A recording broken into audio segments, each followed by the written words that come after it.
So, Jack and Paul, sino mauna? Yeah.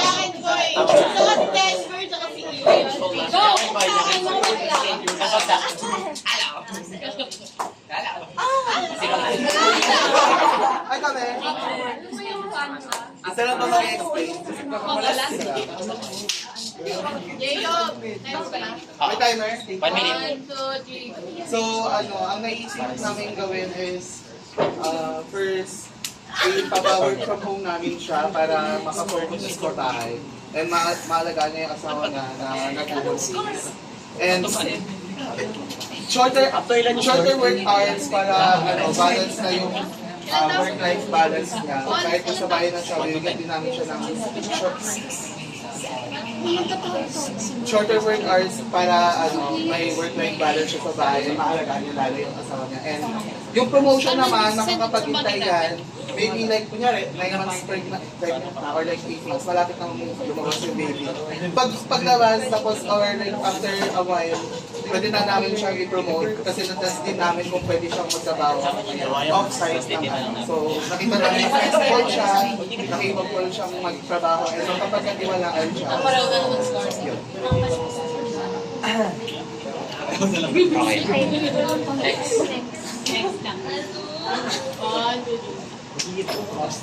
So, for us po, identify ba muna? Ito muna yun. So, for me, yung key ethical issues dito ng pagganap is yung employee well-being versus yung business goals ng company nila. Sa side ni John, may burnout na siya tsaka may personal strain na siya. So, the company is prioritizing yung competitiveness ng company nila disregarding the workers' health na. So, the second one is the informal consent and transparency. Sa pag-promote kay John, without fully discussing the increased workload may be unethical for society John. So, another point is, John may feel pressured sa pag-accept nun without understanding the consequences sa side nun. So, for the sake of fairness and duty and care, as a leader, kailangan may responsibility yung business, yung company. For that. May ano ba kayo? May save ba kayo? Sorry. Hindi lang namin nasabi yung pero Wala naman. tanong ko ano yung Kayo? Sa kanila, wala naman. Wala naman po. So yung score nyo dyan, manggagaling sa kanila. So it is, mamaya natin malalaman. Pag na, ito score mo show. Average yan, ha? Average namin mamaya yan. Sama-sama sa dulo. So, sa next na tayo. Okay. Nag-Carlos Yulo.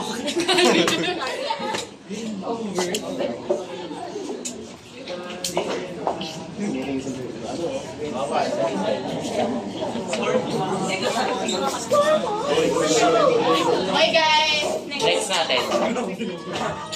SD1? Sinimili kasi kayo. Ayun na si Shaggy. Sinabi niya yun? Sino yan? Basta mo yung gitara.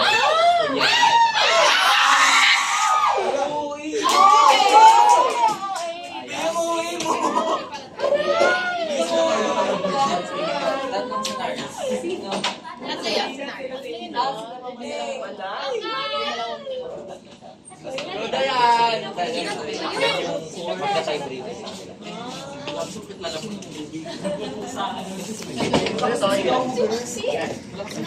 ka na mag-drive.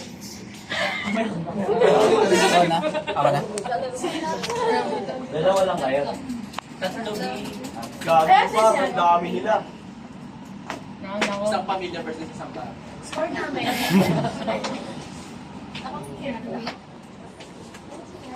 So, next scenario.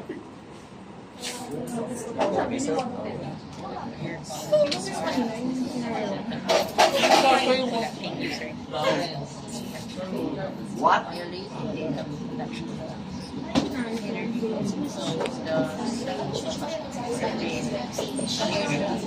Ang ganda. Certain timer. Parang mag-rest.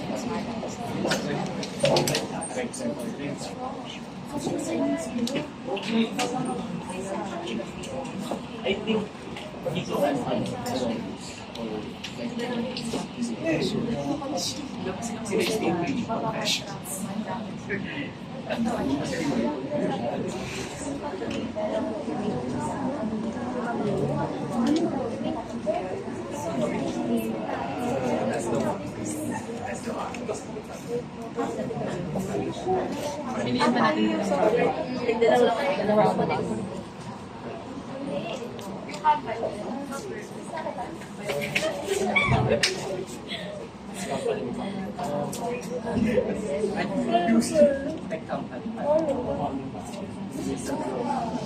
Support natin.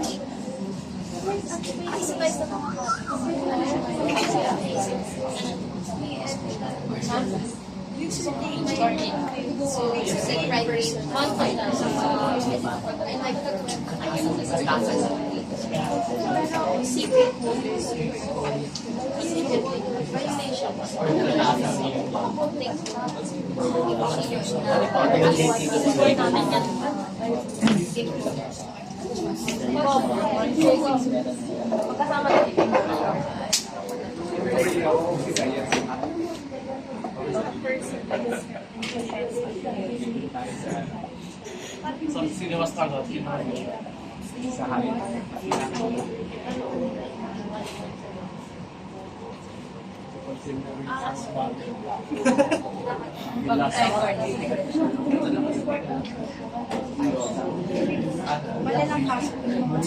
Okay na. Okay na.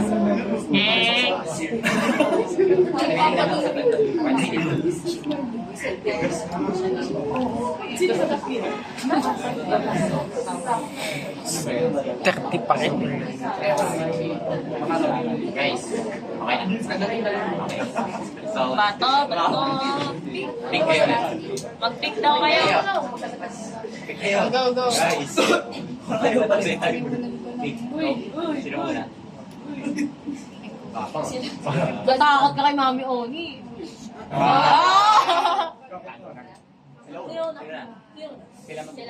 Kayo. 1, 2, 3. So, bali, yung ethical issues here is versus a cyber issue wherein this is violating the Data Privacy Act of 2012. Tapos, here is yung sa company naman, matagal na yung history na. So, parang hindi sila trusted yung company. So, we have thought of three actions. First, isasamahan namin si Sarah magsumbong. Kaso, ang possible na consequence nito is hindi lang siya yung possibly mawawalan ng job, kundi kami rin. Pangalawa is, sasabihan muna namin si Sarah na mag-gather pa ng evidence or mag-ask din ng college in secret since kami pala yung sasabihan niya para mas solid yung parang defense niya kapag nilapitan niya na yung company. Or pangatlo, mananahimik na lang kami. Pero if the consequence nun is walang mangyayari. So, ang safe decision yung second daw. Tapos yung sabi nila pong apat, i-blackmail na yung company pag walang magagawa. Thank you.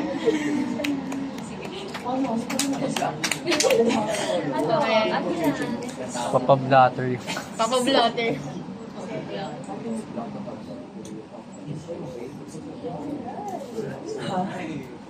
Okay na. Okay, 1, 2, 3. Hinga ka muna. Maganda signal dito eh.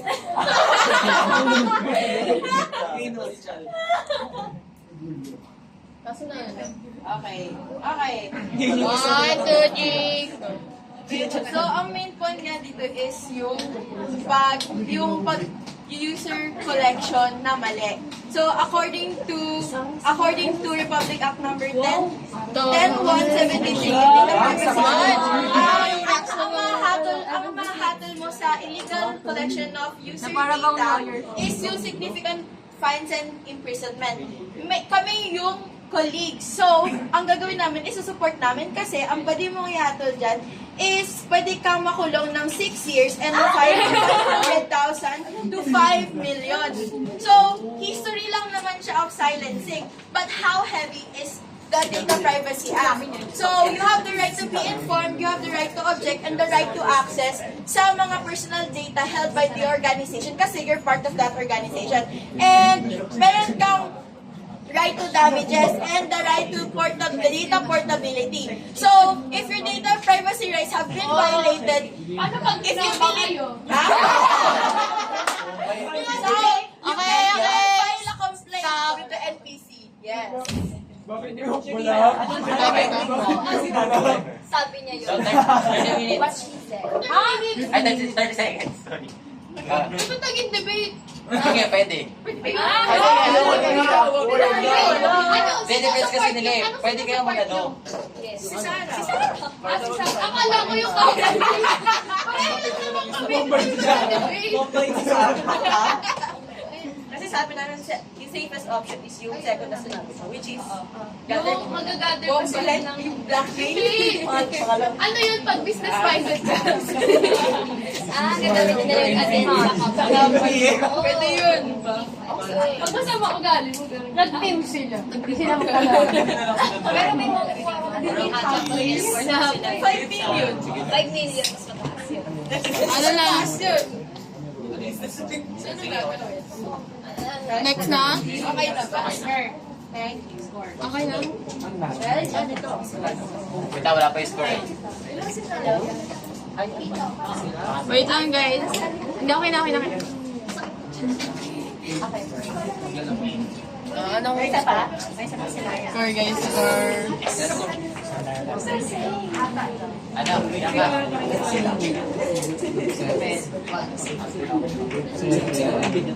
Ito? So, ito na yung score. Okay guys, listen. Yung sa unang scenario, Group 6 nakakuha ng 33.5. May best naman. May point eh. Over 40. Over 40. Sa Group 2, 37. Wow. So, Group 2, wala na. First, yung mga kalaban naman nila, unang group, Group 7, 31 points. Sa Group 1, 34 points. So, nasa yung dalawang group? 1 and 2. Representative na lang? Representative na lang. Go Denver! Habang kay Ethan. Representative na lang. Sana lang. Na lang daw. Ang last go na kaya.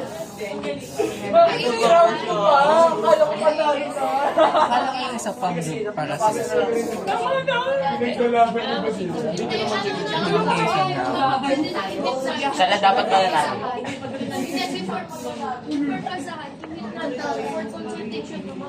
Anong gagawin? Ganun pa rin. Anong atin sagot? This will determine kung sino winner. Sino winner? Tapos yung nalang.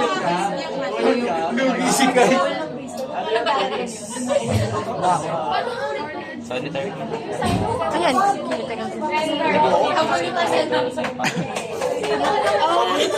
Pwede na kayo, ah. Kaya pala. Pwede na. Yes. Last scenario. For 1 minute.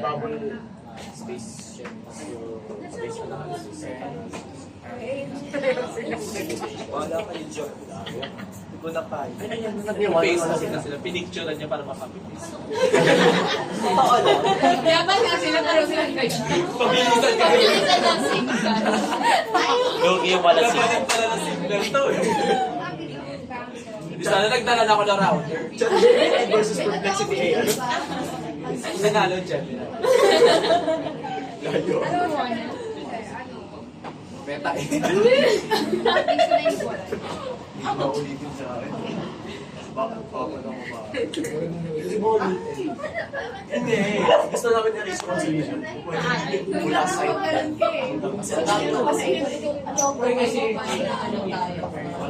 Na hindi namin alam kung along the way.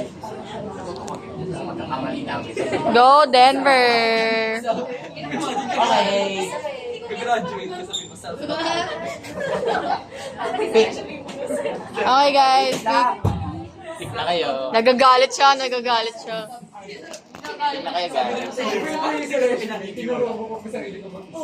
Ang babagsak daw siya. Ako sa iyo. Ano na lang nila, yung most, ano na lang, maingay na ano, para mabilis. Game na. Ay, game na, game na, game na. Kaya pa talaga nagpipigti. Wala. Ano na generation? Game na. Go, Denver. The favorite. Go mo na. So, as a hiring manager at a retail company, if ever na, yun nga, yung close friend ko si Alex, nag-apply siya sa company. So, Alex is qualified but not most suitable candidate. For me, even though may tough time financial siya, si Alex, hindi pa rin ethical na i-accept ko yung application niya. Because, yun nga, hindi siya yung most qualified candidate for the role. And, based dito sa, pinipressure na siya ng boss niya na mag-hire na or mag-fill na ng position quickly. Hindi rin yun urge dapat na mag-udyok sa akin na i-accept yung application niya. Kasi nga, kailangan namin kailangan ng company namin ng isang mas suitable na candidate kasi nawala yung dati namin. And for me, kahit friend ko siya, though morally wrong yung gagawin ko sa kanya, pero as a hiring company, sa company namin, hiring manager sa company namin, hindi yan makataro. Yes! I choose. Sa akin naman, key ethical issues yun nga, yung connection. And ang maapektuhan dito kasi yung company. So, ang akin din is, hindi ko rin siya tatanggapin, but what I can possibly do is offer something na alam ko naman yung mga qualifications niya. I can offer something that's more suitable para sa kanya. The thing na I am being pressured to fill the position quickly isn't right. Parang it won't drive me to pick Alex just because. Ganon. So, ang magiging possible consequences nun is, ayun nga, kung tatanggapin namin siya, maapektuhan yung company, but for this, hindi namin siya tatanggapin. So, ang mangyayari is, ang ma-offer namin is, ang ma-offer ko as a friend is Parang tinitreaten siya ni ibang Denver. job or ibang job applications kasi madami naman dyan. And I can still be a friend and an effective worker sa company. Wow! Sabunutan ng cards. Okay. So, yung mananalo, kayo para magde-decide. Pero ngayon, kung sino yung pinakamalakas na palakpak. Pinakamalakas! Hello, ceiling ng klase natin. Malakas! Ganun no? May sinasabi si Carla. Palakpak ko, guys. For the group 1. Sabutang ng GM. Okay, guys. For the group 1. Group 2.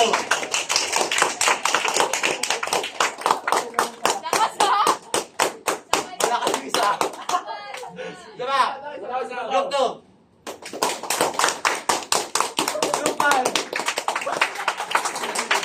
Alam mo talaga! Okay. May nanalo na. May nanalo na sa lahat. Pero mamaya natin malalaman. Naman bang PBB?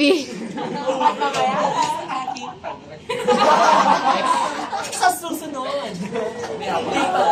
May kay MJS yung yung announcement ng winner. Yes.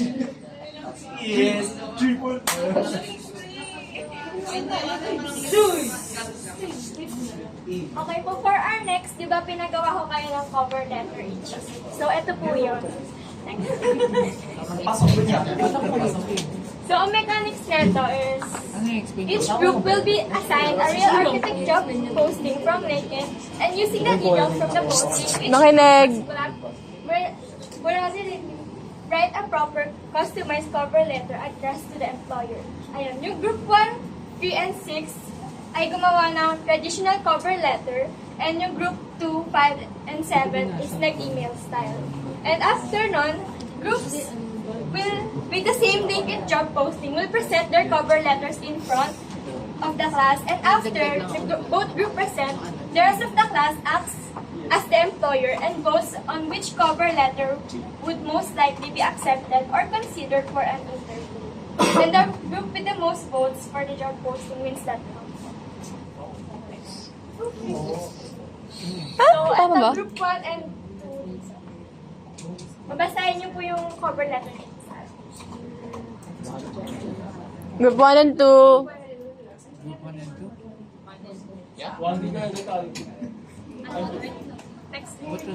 Next slide. Babasahin. Kusina daw yung nasa baba. Sino? Kusina daw yung nakasulat dito. Sa sincerity. Sabi sa iyo. Alam mo yan. Siya daw. Kusina daw to.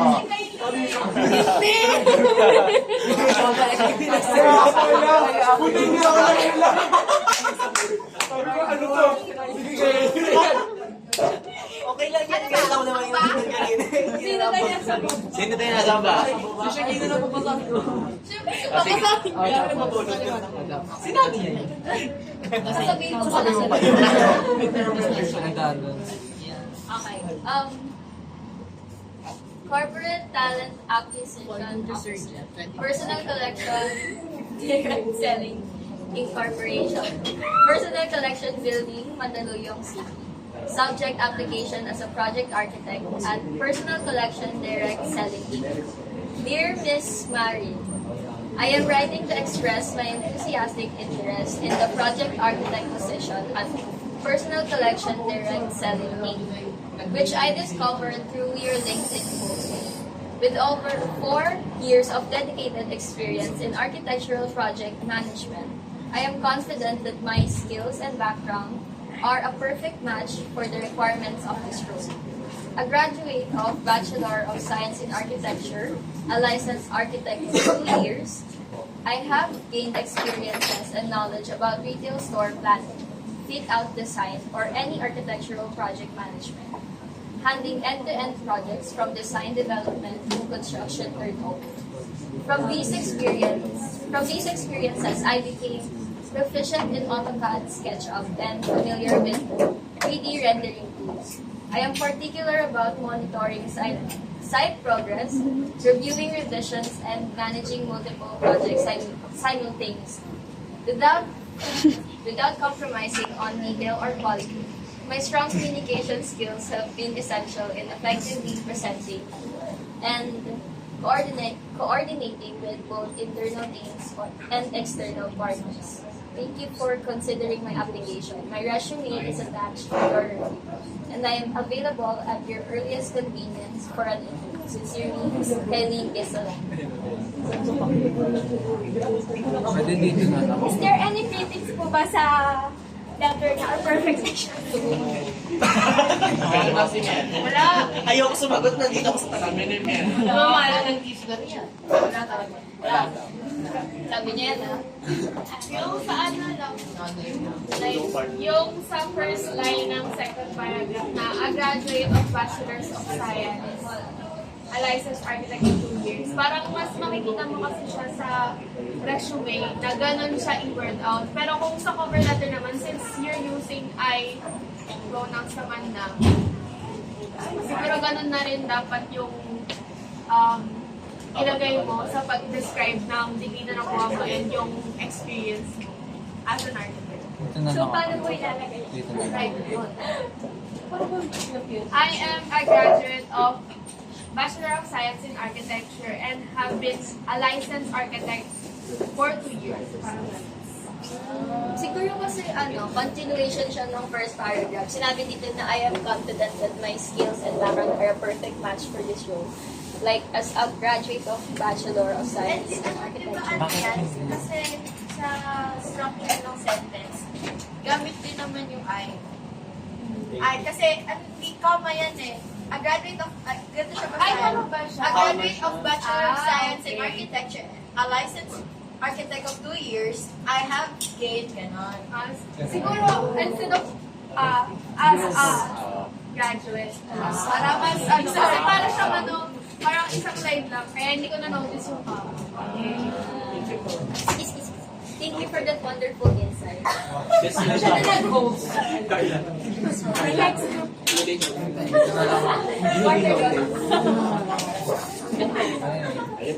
Okay, dear Miss Marin, I hope this email finds you well. I saw your job post for Project Architect on LinkedIn, and I'm very interested in joining your team.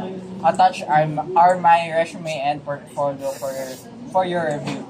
Thank you for your time and consideration. I look forward to the opportunity to contribute to personal collection, direct selling incorporation. Sincerely, Cyrus Ilaya, licensed architect. Attachments.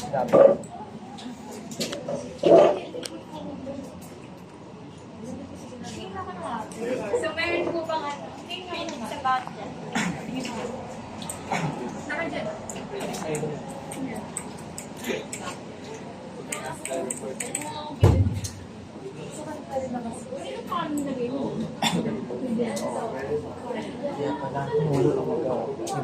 Hindi ko na kaya.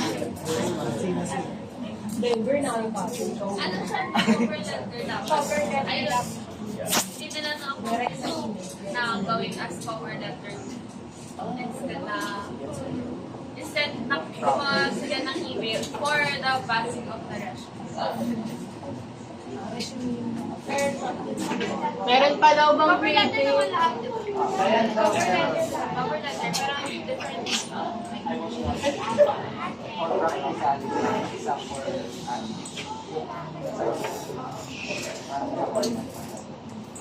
Sige na yan, okay.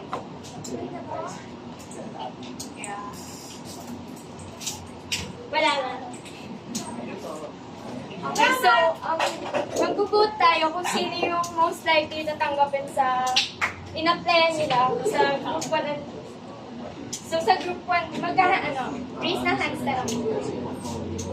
Pero Sa group 1, Cover letter lang naman is sa group, Di ba nagalawa? ko pa sa sarili kong grupo. Yung trans. Okay. okay, sa group 1. Next. Sorry. Ayan, next one. Group 3 and 5.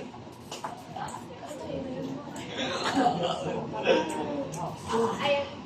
Group. Babasa po. Si Jen. Ay, architect na pala. Architect Wala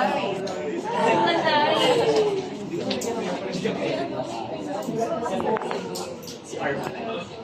Dear Miss Alvin, I am writing to formally express my interest in the project architect position at Urban Development Corporation as advertised. As a graduate with a master's degree in architecture and 2 years of hands-on experience in architectural design, I am eager to contribute my skills and creativity to your planning and design and project development. In my previous role, I have managed 36 projects that includes coordinating contractors and presenting the design of clients. With my experience with managing multiple projects, I have developed expertise in designing infrastructures using architectural apps such as AutoCAD, ArchiCAD, SketchUp, and GAM. Based on the job description, I believe that I am qualified for this job as I possess the ability to create the design with a strong attention to detail and design interiors creatively. I would welcome the opportunity to further discuss how my background and enthusiasm for architecture can benefit your team. Thank you for considering my application. I look forward to hearing from you soon. Warm regards, architects. So, meron po bang critics about sa letter nila? Wala. I choose you.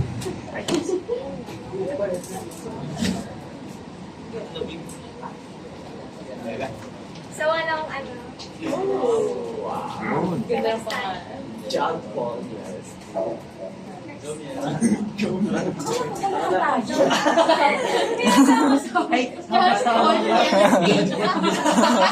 Ayaw pala lahat sila. Tatlo yung pangalan. Babasahin yung taas. Pwede. John Paul Miel Espina, jpsespina@gmail.com 091234567669. Dear Miss Molina, I'm writing to apply for the project architect position at Urban Development Corporation. Architecture for me is more than design. It's the art of shaping space and tell stories and improve how people live. That belief guides the way I approach every project I take on. I hold a bachelor's degree in architecture, and I'm skilled in CAD and SketchUp. Tools I use not just to draft, but to bring ideas to life. I work on design projects that require precision and collaboration, from planning layouts to refining interior details that give spaces personality and purpose. What excites me about the Urban Development Corporation is its commitment to purpose of design and innovation. I want to be a part of a team that turns blueprints into experiences, where structures that just stand but speak. I work best when I'm challenged, surrounded by people who push design boundaries and value both function and imagination. I'm eager to bring my creativity, discipline, and fresh perspective to your projects. Thank you for considering my application. I look forward to the chance to discuss how I can contribute to your team. Sincerely, John Paul Miel Espina. Thanks. And I thank you. So, meron po bang critics sa letter dito? Wala po. Nga talaga? Wala. Sige na tayo sa voting procedure. Tayo manatanggap sa ilang kaya. So, for ano yun pag nag-apply kayo, hatiin mo ka sa apat. For group 3 po. Ano nga sila? Group 3. Ano nga ba? Yung unang speed. Ano yung 3? Boot team. Hindi na ako yung tatas. 5.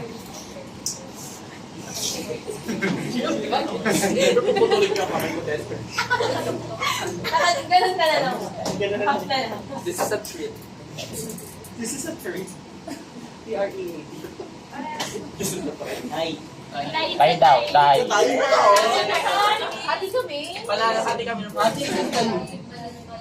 It's not time. Jacobs.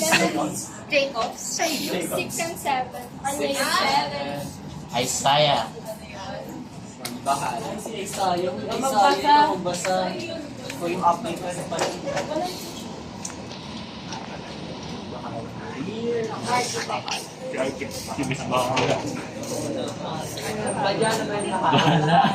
Dear Ms. Bahala, I'm eager to apply for the position of architectural design at Jacobs. As advertised, updated. I am confident in my ability to contribute to your team with my passion for design and experience in producing innovative and quality drawings and models. As an architectural designer, it is vital to fulfill the quality program and budget requirements. The experience I had with the engineers and the leading projects that I have done taught me the value of attention to detail and effective communication. My capability in AutoCAD and Revit in terms of 2D and 3D software enables me to provide and reach the expectations of the clients. I am particularly driven by Jacob's commitment to fulfilling innovative solutions and pushing boundaries. I am eager to be creative and collaborative with the team that I share the same values with. Thank you for considering my application. I am excited to explore ways that we can contribute to Jacob's success. Sincerely, Isaiah Hadlabi.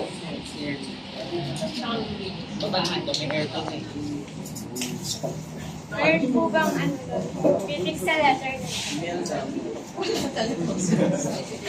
Next group.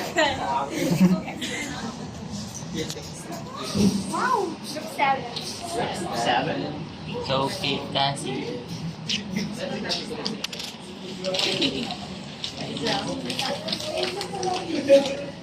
Dear Ms. Mahala, I hope this message finds you well.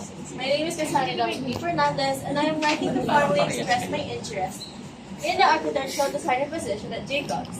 After reviewing the job description, I believe that my professional experience and technical skills closely match the qualifications you are looking for.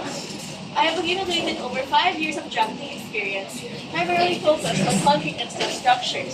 Throughout this time, I have worked on various transport and infrastructure projects, which allowed me to refine my ability to produce accurate, detailed, and high-quality design drawings.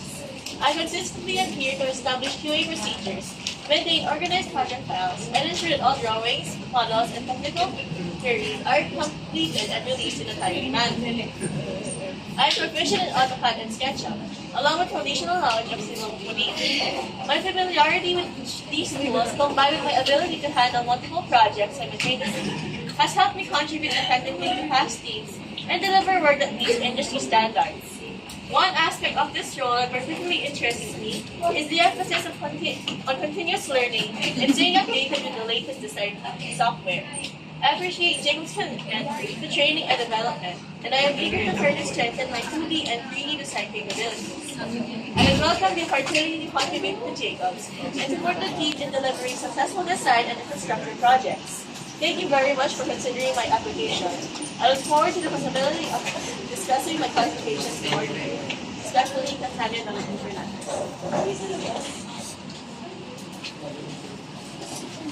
So, meron po bang ano dun sa letter? Maganda. Galing. Mag-vote na lang tayo kung sino most likely natanggap sa pinaplayan nila. For group 6.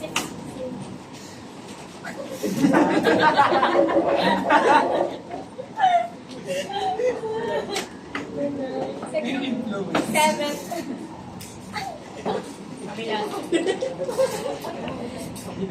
Sa group 7. So, that concludes po. Pero po, ako po yung papapiliin kung ano yung ano doon. Kung sino dun most likely tanggapin ko. Most likely po yung sa group 1. Yung maganda po yung position gawa nila. Except lang dun sa sinabi kanina ni Carla na dapat ask area. And yung parang kailangan i-improve doon is yung sa group 2. Kasi hindi siya parang cover letter. Parang sinad lang nila yung resume nila and portfolio. Ayun.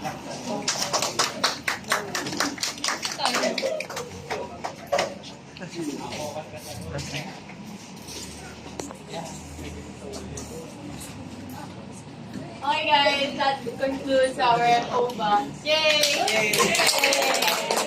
Yay! Patingin.